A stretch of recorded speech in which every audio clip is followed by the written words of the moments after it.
အားလုံးပဲမင်္ဂလာပါရှင်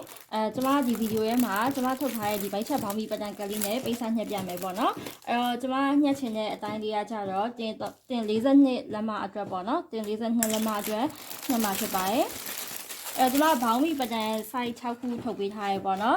်တင်34ကနေပြီးတော့တင်44ထိပေါ့နော်ကြတော့ကျွန်မကအခု42ဆိုတော့ size 5ကိုရွေးလိုက်မယ်ပေါ့နော်ဒီမှာ size 5လေးရွေးပြီးတော့ညှက်ပါမယ်ဒါလေးဖယ်လိုက်မယ်နော်ဒီ site file မှာဆိုလို့ရှိရင်ကျမတို့ကဘယ်ခဏကိုအမျိုးအစားရရမလဲဆိုတော့ခါက32ကနေ34လက်မအထိပေါ့နော်ဒါပေမဲ့ဒီ32ထက်ခါသိနေရဆိုရင်လည်းရတယ်ကျမတို့ဒီထောက်ကလေးကိုနည်းနည်းပိုကြည့်ပြီးတော့ချုပ်လိုက်ရင်ရတယ်ပေါ့နော်ပြီးတော့တည်ရဲ့ခါကျလို့ရှိရင်နည်းနည်းပိုတည်လိုက်လို့ရှိရင်ရတယ်အဲ့တော့ဘိုက်ကသူ့ရဲ့ maximum ကတော့40လက်မအထိရတယ်ပေါ့နော်ဒါပေမဲ့40ရဲ့အောက်ဒီ38ရဲ့အောက်ဖြစ်မယ်ဆိုရင်လည်းရတယ်တချို့ကျတော့တင်ကြည့်ပြီးခါသိနေတဲ့သူတွေရှိရပေါ့နော်ကျမဒီပတ်တန်မှာကတော့များသောအားဖြင့်တင်လဲကြီးမယ်နောက်တစ်ခုကကျတော့ခါးတို့ဘိုက်တို့ပိုအစီများပြီးဝါးရတူအတွက်ပိုစောင်းပြီးထုတ်ထားရပေါ့နော်ကျတော့ခဏကိုတချို့တထောင်နဲ့နီးသမားတွေချီအောင်မှချုပ်လို့ရအောင်လို့ကျွန်မဒီပတ်တန်မှာစီစဉ်ပေးထားတယ်များတော့ဖြစ်ဒီဘိုက်ချက်ဘောင်းမီဝတ်တဲ့လူတွေကခါရောဘိုက်ကောတင်ရောတထောင်နဲ့ဖြစ်သွားတယ်ခါသိမ့်မပေါ်တော့ဘူးပေါ့နော်အဲ့အတွက်ကြောင့်မလို့အစီများတဲ့လူတွေအတွက်အသားပေးထုတ်ထားတဲ့အတွက်ကြောင့်မလို့ကိန်းကနန်းလေးကိုတော့ခါဆိုလဲပို့ပြီးတော့များများလေးဝင်အောင်ထုတ်ပေးထားတယ်ဘိုက်ဆိုလဲပို့များများလေးဝင်အောင်ထုတ်ပေးထားရပေါ့နော်အဲ့တော့တင်က42လက်မရှိရဆိုရင်နောက်မှဘိုက်က40လက်မထိရအောင်လို့ကျွန်မထုတ်ပေးထားရတာတော်တော်များအစီများတဲ့သူတွေဆိုလို့ရှိရင်ကွာဟာချက်နည်းနည်းပဲရှိရမျိုးရှိရပေါ့နော်ချို့ဆိုလို့ရှိရင်ဒီတင်ရောဘိုက်က42အဲ့လိုရှိရသူတွေလည်းရှိရအဲ့အတွက်လည်းဘယ်လိုမျိုးဖြည့်ရှင်းရမယ်ဆိုတဲ့ solution တွေကိုထည့်ပြီးတော့သင်ပေးထားရပေါ့နော်အဲ့တော့ကျွန်မဒီပြောနေရရခဏကြော်ပြီးတော့ပတန်ကပိတ်စညှက်တာလေးပြပေးမယ်အဲ့တော့ကျမတို့ဒီမှာဆိုရင်လွယ်လွယ်ကူကူချုပ်လို့ရအောင်လို့အပိုင်းအဖြစ်ဆိုလို့ရှိရင်ကျမတို့၄ပိုင်းပဲပါရပေါ့နော်ဒီတင်အချမ်းပါရနောက်တစ်ခုကပြီးလို့ရှိရင်ဒီအရှိချမ်းပေါ့နော်အရှိချမ်းမှာဒီလိုအချမ်းလေးပါရဒီမှာဆိုလို့ရှိရင်ကျမတို့ body လိုပဲတစ်ထည်လုံးချုပ်ပြီးသွားလို့ရှိရင်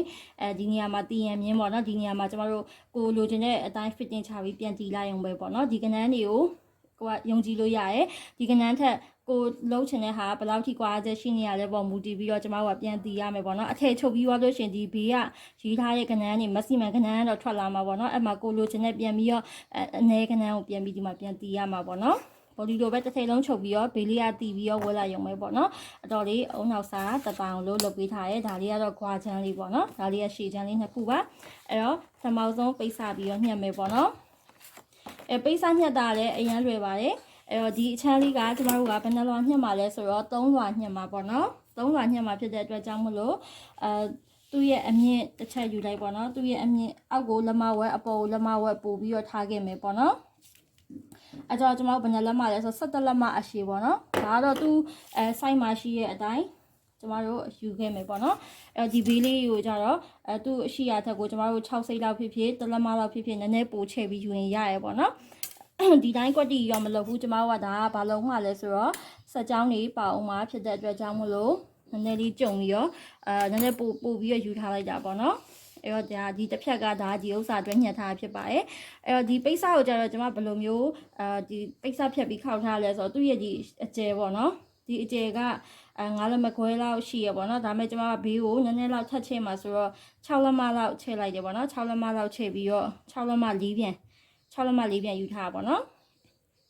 sorry 6လက်မ2ပြန်ဆိုတော့12လက်မ12လက်မအောင်မှကျွန်မက4ပြန်ယူထားပါတော့ဒါ12လက်မကို4ပြန်အဲ့ဆိုလို့ရှိရင်ဒါသူ့အတွက်ညှက်ပြီးသွားပြီဆိုလို့ရှိရင်ပိတ်စ3လွှာညှက်ဖို့အတွက်ဒါအဆင်ပြေတဲ့အနေထားရှိရပိတ်စညှက်တဲ့ခါကျတော့ဒီလိုခောက်ကြောင်းနဲ့အဲ့လိုမျိုးယူရပါပေါ့နော်ဒါလေးကတော့အခုဒီတိုင်းပဲညှက်မယ်ပြီးမှဘယ်လိုအတိအကျညှက်တယ်ပြန်ပြပေးမယ်နော်လိုက်ပြီပေါ့နော်ညှက်လိုက်ပြီဆိုရင်တစ်ဖက်ကိုခောက်လိုက်မယ်ခောက်လိုက်ပြီးတော့ဒီအပြားလေးကိုတင်မယ်ဘေးလေးကိုနည်းနည်းပို့ပို့တတယူထားလိုက်ပေါ့နော်အဲ့လိုအပြားလေးတင်ပြီးသွားပြီဆိုလို့ရှိရင်အပေါ်အောက်ကဒီလိုမျိုးလေးချထားမယ်ပြီးလို့ရှိရင်သူ့ဘေးကိုလည်းပဲကျမတို့ကပို့ပြီးတော့နော်ပို့ပို့တတလေးယူပြီးတော့မှကျမတို့ယူမယ်ပေါ့နော်ဒီအောက်ဆိုလဲကွက်တီမယူဒါရကျမတို့ဆက်ချောင်းပါအောင်မှဖြစ်တဲ့အတွက်ကြောင့်မလို့ပို့ပို့တတအနေထားလေးပဲကျမတို့ထားရပေါ့နော်ပြီးလို့ရှိရင်သူ့ကိုပင်အလေးထိုးမယ်ထိုးပြီးပြီဆိုလို့ရှိရင်ကျန်တဲ့တစ်ဖက်ကလည်းပဲဒီလိုမျိုးလေးယူလိုက်ပေါ့နော်နာကုန်းဒီအခုံးလေးတိုင်းပဲဒါဆိုလို့ရှိရင်ကျမတို့ကဘယ်လောက်ရမှာလဲဆိုတော့စုစုပေါင်း3လွှာပေါ့နော်3လွှာထပ်ပြီးသားအနေထားရပါမယ်အဲ့တော့ပင်ရလေးထိမ့်ပြီးတော့ဒီအရာလေးတိုင်းညှက်ထုတ်လိုက်ပါမယ်နော် တော့ကျမတို့ဒီမှာညှက်လိုက်ပြီနော်ဒါလေးကဘယ်နှလွာလဲဆိုတော့3လွာပေါ့နော်အပူဘက်ကနေပဲညှက်တယ်အဲ့ဒီအလွာကိုကျမတို့ကကွက်တိဘယ်တော့မှမညှက်ဘူးအဲ့တော့ဒီမှာ2လွာရပြီနောက်ဒီမှာပိတ်စာလေး2လွာပြီးလို့ရှိရင်နောက်ထပ်1လွာဒီလိုလေးတင်လိုက်မယ်ဒါဆိုလို့ရှိရင်ကျမတို့ကသူ့ကိုဒီလိုအဖြောင်းနေစက်ကြောင်းအဖြောင်းနေကြီးဟိုနင်းသွားမယ်ပေါ့နော်အဲ့တော့စက်ကြောင်းနင်းတဲ့ခါကျရင်မရွေးအောင်လို့ပင်အလေးတွေထိုးထားမယ်ပေါ့နော်အဲ့တော့ဒီရဲမှာကျမတို့ကဒီထက်ပို့ပြီးတော့တောင်းကျင်သေးရဆိုလို့ရှိရင်ဖြင်းချမ်းအစတလွာလောက်ထည့်ပြီးတော့တုံးလို့ရသေးရဲ့နော်အဲ့ဒါပေမဲ့ကျမကဒီဒီဝတ်တဲ့အခါပေါ့ပါလေးဖြစ်အောင်လို့ဒီဖြင်းချမ်းနဲ့ထည့်ရတော့တိတ်မကြိုက်ဘူးပေါ့နော်အဲ့တော့ဒီတိုင်းလေးပဲပိတ်3လွာနဲ့ပဲချုပ်ပေးရပေါ့နော်အဲ့တော့ဒါဒီအပိုင်းလေးပြီးပြီဒီအပိုင်းလေးပြီးပြီဆိုလို့ရှိရင်ကျမတို့ကြံတဲ့အစိတ်ပိုင်းတွေပေါ့နော်ကျန်တဲ့အစိတ်ပိုင်းလေးကျမတို့ညှက်လို့ရတယ်ဒီဟာကတော့ကျမတို့တိတ်မဝင်တော့ဘူးဆိုတော့ဒါဂျိတ်ဘိုးပြားစာကြီးပဲဒီဥစ္စာကိုညှက်တဲ့ခါကျရင်တုံးလိုက်တော့မယ်ပေါ့နော်အဲ့တော့နောက်ထပ်အစိတ်ပိုင်းအနေနဲ့ကျတော့ဒါလေးညှက်မယ်ပေါ့နော်ဒီအပိုင်းလေးကိုညှက်မယ်ဒီဘေးမှာတစ်ဆက်တည်းကျမတို့ဒီဟာလေးအတွက်ကိုထည့်ပြီးတော့ညှက်လိုက်မယ်ပေါ့နော်ဒီမှာတော့ကျမမြင်တောင်းတခြားပြရတဲ့အတွက်ကြောင့်မလို့ပိတ်စားရရနည်းနည်းပပလေးမယ်ပေါ့နော်ကိုကကိုညှက်တယ်ဆိုရင်တော့တေးသေးမမဟိုကရဒီရအကုန်ထိုးထည့်ရဒီမှာကျတော့ဗီဒီယိုမှာကြည့်ရှုပ်သွားမှာဆိုလို့ကျမအကြမ်းမြင်လေးပဲပြရဖြစ်တဲ့အတွက်ကြောင့်မလို့နော်ဒီကောင်ကကျတော့ဒီရှေ့ကခောက်လေးရဲ့အနေဒါအလွှာ2လွှာညှက်မယ်ပေါ့နော်ဒါကတော့သူ့ရဲ့ကွာချမ်းလေးပါပိတ်စား2လွှာရပါပြီเนาะအဲ့2လွှာဒီမှာတခြားလေးခောက်ချောင်းမှာပိတ်စားညီအောင်တော့တခြားလုပ်ရမယ်နော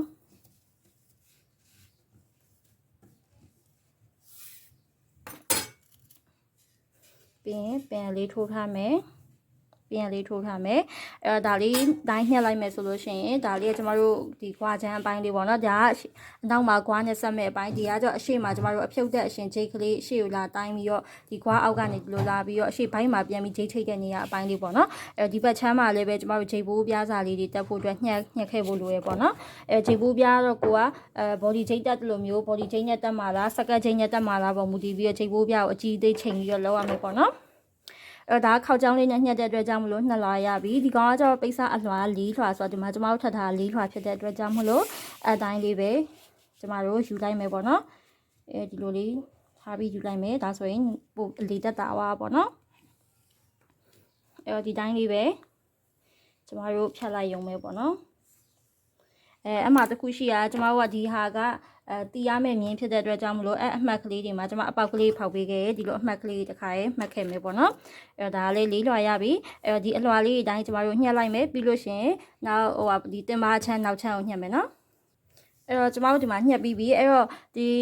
အမှတ်ကလေးပေါ့နော်အဲ့အမှတ်ကိုဟိုဘက်ဒီဘက်နှစ်ခုမှာပါဖို့တော့လိုအပ်တယ်ပေါ့နော်အဲ့ကြတော့ဟိုဘက်ဒီဘက်မှတ်ဖို့အတွက်သူ့ရဲ့ဒီထိတ်ကလေးကိုပင်အလေးထိုးလိုက်မယ်ဒီဘက်ချမ်းမှာလည်းပဲအမှတ်မယ်ဒါတီးရမယ့်နေရာဒါကကျတော့တစ်ထည်လုံးချုပ်ပြီးတော့မှကျမတို့ဒီ point လေးတွေအတိုင်းအဲ့ line လေးကိုချိုးချပြီးတော့တီးလိုက်အောင်ပဲပေါ့နော်တီးရမယ့်အမှတ်ကလေးမပြအောင်လို့ဟိုဘက်ဒီဘက်အဲ့လိုလေးမှတ်ခဲ့ရဒါလေးကကြတော့ကျမတို့ဒီခွာချမ်းလေးပေါ့နော်သူ့လည်းပဲအလဲစန်တာလေးအဲ့လိုလေးပေါ်အောင်လို့ကကြီးလေးတောက်ခဲ့လိုက်ပေါ့နော်ဒီလိုလေးဖြတ်ခဲ့လိုက်နော်အဲ့ဆိုလို့ရှိရင်ဒါလေးကခွာချမ်းပြီးပြီရှည်ချမ်းလေးလည်းပြီးပါပြီအဲ့တော့နောက်ချမ်းလေးပဲထပ်ပြမယ်နော်ကျမတို့ကျန်တဲ့အစလေးမှာနောက်ချမ်းလေးနော်နောက်ချမ်းအတွက်ဒီခောက်ထားတဲ့လေးကျိုးခောက်ထားတဲ့ပိတ်စာကိုပြန်ဖြန်းလိုက်မယ်2လွှာပဲရှိရမယ်ပေါ့နော်ဒါ2လွှာပဲရှိရတယ်အဲ့အနေထားမှာတောင်လေးကိုတင်မယ်အဲ့တော့ကျမတို့ဒီဘက်ချမ်းလေးမှာလုပ်လိုက်မယ်။ဘာလို့လဲဆိုတော့ကျန်တဲ့ဒီဘက်ချမ်းမှာကျတော့ကျမတို့ခပတ်စာအတွက်အပြားကြီးဒီဘက်မှာညှက်ထုတ်လိုက်မယ်ပေါ့နော်။ဒီဘက်မှာညှက်မယ်။ဒီဘက်မှာတက်မယ်။ကျန်တဲ့အဟာတွေကကျမတို့ကုကျိုးလေးပါလေးပြန်ပြီးတော့တုံးလို့ရရဲပေါ့နော်။ဒီမှာတော့ကျမပိတ်စားလေးမှုတွေအများကြီးရှိရင်နားလည်ပြီးတော့ကြည့်ပေးပါ။ကျမဗီဒီယိုကိုလိုတိုရှင်းလေးဒီခါလေးပြချင်တော့ပိတ်စားကိုလည်းနည်းနည်းပိုညှက်ထားရဲပေါ့နော်။ဒါကျမတို့ပိတ်ကြောမင်းကတော့ဒီမြင်းပြောင်ပဲเนาะမြင်းပြောင်အတိုင်းပဲပိတ်ကြောမှန်အောင်လို့ယူရမယ်ပိတ်ကြောမှန်အောင်လို့ယူပြီးပြီဆိုလို့ရှင်တင်မယ်တင်ပြီးတော့သူ့ရဲ့ပတ်ချလေးကိုကျမတို့လိုက်ပြီးတော့အကုန်လုံးမှတ်မယ်ပြီးတော့ထောက်ရဲ့အလဲမှတ်တွေเนาะဒီမှာကျမနှိမ်ပိန်းလေးနဲ့နှိမ်ပြီးအပေါက်ကလေးဖောက်ပေးထားရเนาะအဲ့အမှတ်ကလေးမှာမှတ်ခဲ့မယ်အောက်က၄စိတ်စီဒီအပေါ်ကကျသူ့ရှိရဲ့ပမာဏပေါ့နော်side 5မှာဆိုလို့ရှင်ဒါကျမတို့ကတောက်ကဟိုဘက်6စိတ်ဒီဘက်6စိတ်ဟိုဘက်6စိတ်ဒီဘက်6စိတ်ရှိရဲ့ ကျန်တဲ့ site တွေမှာဆိုရင်9စိတ်စီထားဟာလည်းရှိရတောက်က site တွေရောမတူဘူးပေါ့နော်ပြီးလို့ရှိရင်ဒါလေးကကျမတို့ကတောက်ချုပ်ရမယ်အမှတ်ကလေးတောက်ထိတ်ကလေးတွေအထိတ်ကလေးကိုကျမတို့ကမှတ်ခဲ့ဖို့လိုရပေါ့နော်ကြတော့မဆွဲခင်မှာဒီတောက်ရဲ့လေမှတ်ကလေးကိုကျမတို့အပေါက်ဖောက်ခဲ့ရမယ်နော်အဲ့ဒီကိုကျမတို့ကဒီခဲတံဖြစ်ဖြစ်ဒီမှတ်ခဲဖြစ်ဖြစ်ဝင်မှာဆိုတော့လေဒီထိတ်ကလေးဆိုလဲအဲ့လိုပဲအပေါက်ကလေးဖောက်ခဲ့ရမယ်ပေါ့နော်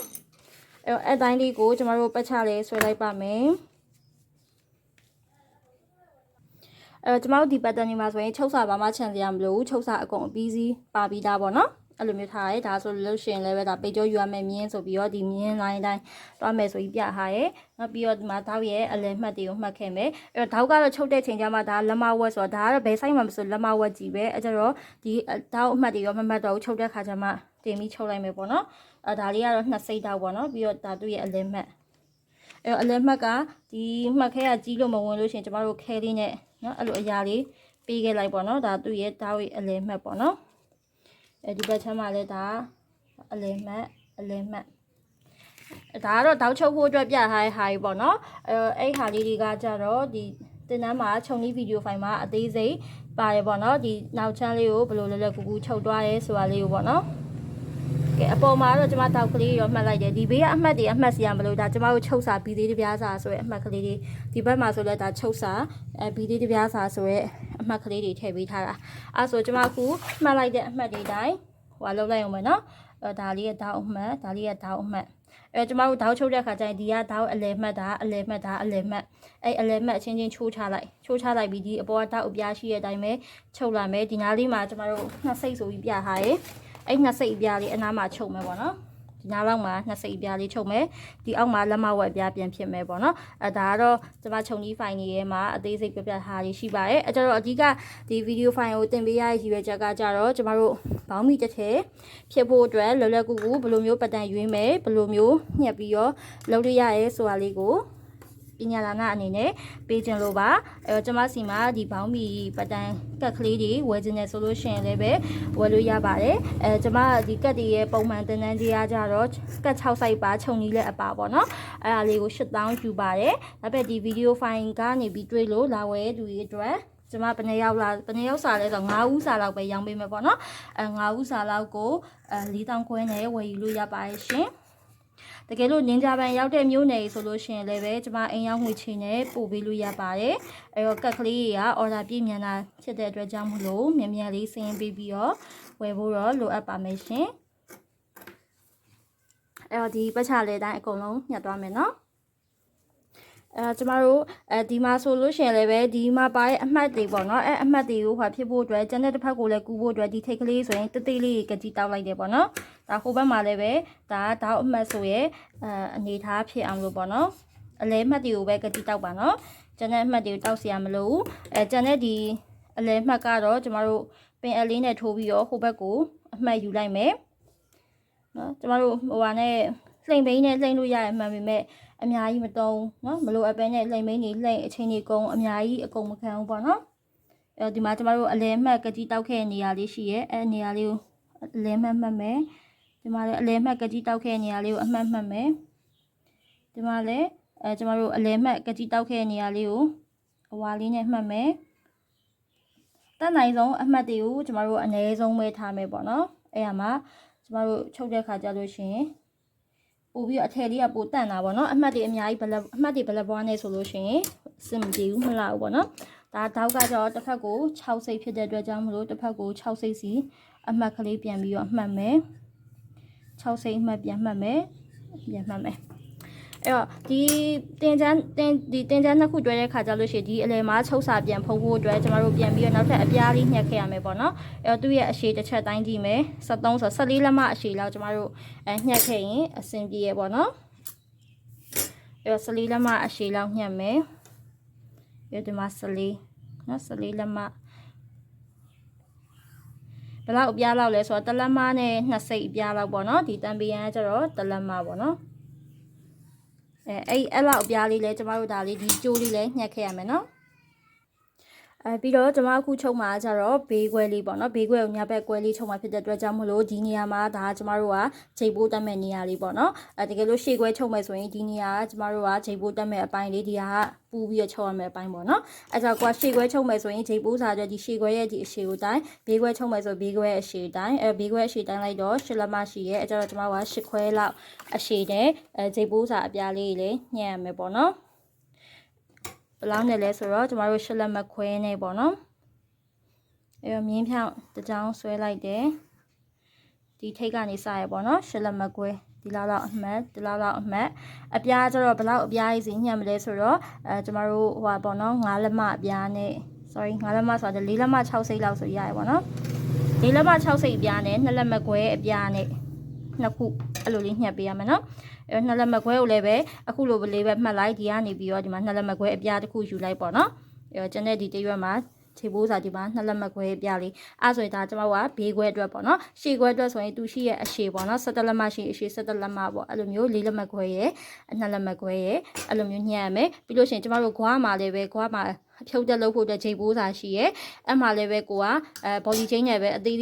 းလေးပဲတက်မယ်ဆိုလို့ရှိရင်အခုပြရဲ့နှုံတိုင်းပဲ2လက်မခွဲရဲ့4လက်မ60ရဲ့နော်အဲ့အတိုင်းတွားလို့ရတယ်အဲ့လိုမဟုတ်စက်ကတ်ချင်းနဲ့ဆိုလို့ရှိရင်တော့ကျွန်တော်တို့နောက်ထပ်1လက်မတော့ပို့ပြီးအကြီးယူပြီးတော့ချုပ်လိုက်ပေါ့နော်အဲ့တော့ဒါလေးညှက်လိုက်ပါမယ်အခုဆိုရင်ကျမတို့ပိတ်စာရေးညှက်ပြီးပြီအရှိချမ်းတွေဒီမှာ4လွှာပြီးဂျိတ်ပိုးစာလေးပါတယ်ပြီးလို့ရှိရင်ခွာချမ်းလေး2လွှာပါတယ်ပြီးလို့ရှိရင်အရှိချမ်း F1 ရဲ့3လွှာပေါ့နော်ခောက်လေးလေးညှက်ထားတဲ့3လွှာလေးပါပြီ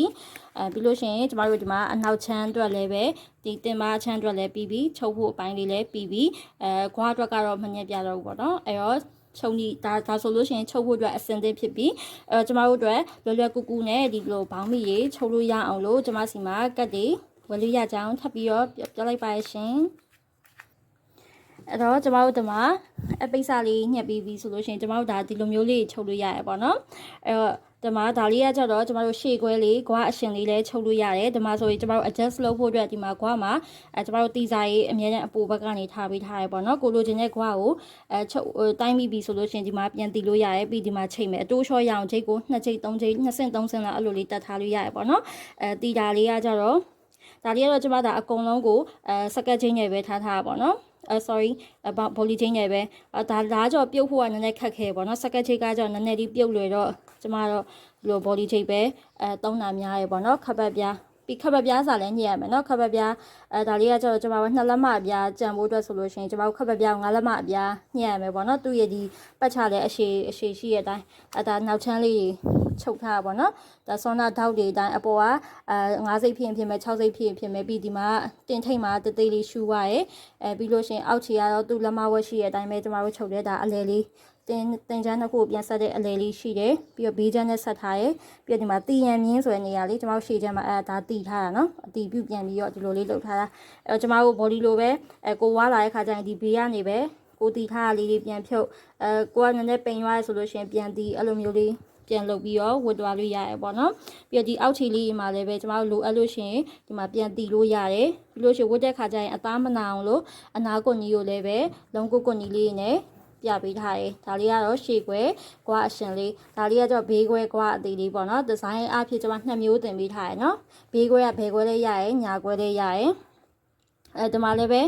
ကွာအသေးလုပ်ပေးလိုက်တယ်ဆိုရင်ပဲ line ပေါ်အထည်အတွက်ဆိုရင်အဆင်ပြေအောင်လို့ဒီမှာ adjust လုပ်လို့ရအောင်လို့နည်းနည်းပိုရှည်ပြီးတက်ပေးထားတယ်ဒါဆွမ်းနာဒီလိုအဖက်လိုက်တက်တဲ့အပြားကိုပဲပြန်ဖြတ်ပြီးတော့ဒီမှာပြန်ကတ်လိုက်တာပေါ့နော်အဲကြတော့ကိုက line ပေါ်ကနေအထည်ဆိုလို့ရှိရင်ပို့လိုက်တယ်သူတို့အတွက်ကွာနည်းနည်းလေးထပ်ကျင်းဖို့လိုရယ်ဆိုရင်ဒီမှာကျင်းလို့ရတယ်နော်ဒီချုပ်စာကိုဖြုတ်ပြီးတော့နည်းနည်းကျင်းလို့ရတယ်အဲ့လိုမဟုတ်ထပ်ရှည်ဖို့လိုရယ်ဆိုရင်ဒီချုပ်ထားတဲ့အပြားကိုနည်းနည်းယူပြီးအောက်ကိုနည်းနည်းပြန်ရှည်လို့ရတယ်ဒါကတော့ adjust ပြန်လုပ်လို့ရအောင်လို့လုပ်ပေးထားတာပေါ့နော်အဲ့တော့ကျမအနေနဲ့ recommend ပေးတော့ကျမဒီကွာဒီဘေးခွဲကိုအရန်သဘောကျရယ်ဝတ်တဲ့ခါကျရင်ပို့ပြီးတော့ပို့လှရလို့ပို့ပြီးဝေးရအဆင်ပြေလို့ခံစားရတယ်ပေါ့နော်အဲ့တော့ဒီလိုမျိုးလေးเนาะဘောင်းဘီပုံထွက်လှလှလေးကျမတို့ချုပ်လို့ရပါရဲ့ရှင်ဒါလေးကတော့ခောက်သိမ်းထားကြတော့နည်းနည်းတော့မီးမတက်ရသေးဘူးပေါ့နော်အဲ့တော့ဒါကျမရဲ့တစိမ့်လေးပါဒီဖုန်းနံပါတ်လေးကိုဆက်ပြီးတော့လဲကျမစီကိုပတန်ကတ်တွေဆက်တွဲမှာယူနိုင်ပါတယ်တကယ်လို့ဘောင်းဘီအထက်အချင်နေဆိုလို့ရှင်လည်းပဲအလို့ရပါတယ်ကြာချိန်လေးတော့ဆောင်ပေးရပါမယ်เนาะအဲ့တော့အဆုံးထိကြည့်ပေးရတဲ့အတွက်လည်းကျေးဇူးတင်ပါတယ်